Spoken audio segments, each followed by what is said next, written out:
Fermentation is like flowers to fruit flies, a blossoming of sweet nectar, but the pollen is sour.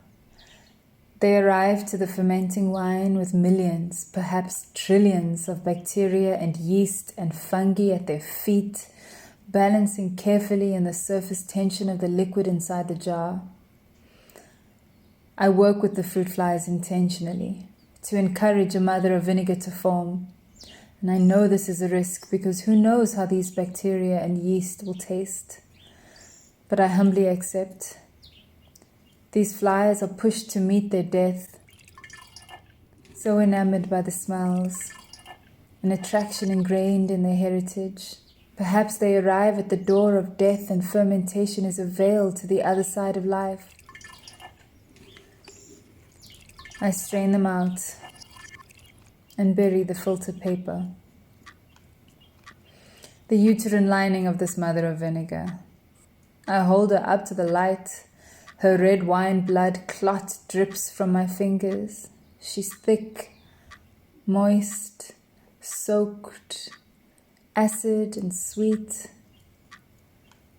She's soft, reminds me of the placenta I've never held before.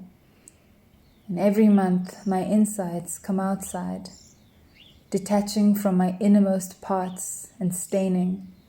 A shedding, releasing, shirking off the responsibility of motherhood, still somehow so separate from me. And there are so many similarities between us all taxonomically. Fermentation brings out the animal and plants and the yeast and bacteria in all of us.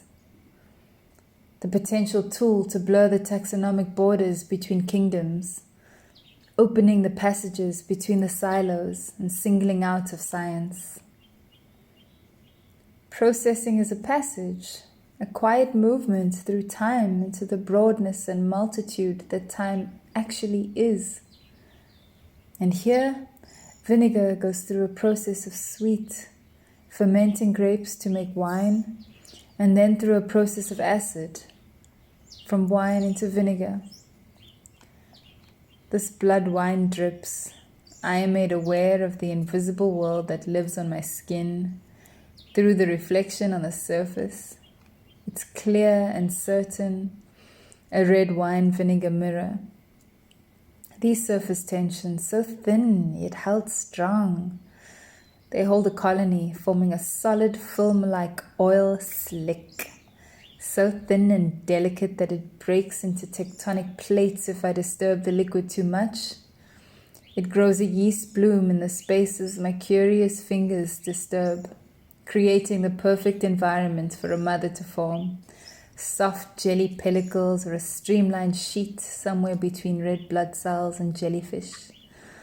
Our genetic ancestry in formation, a form of complexity so simple in its perfection.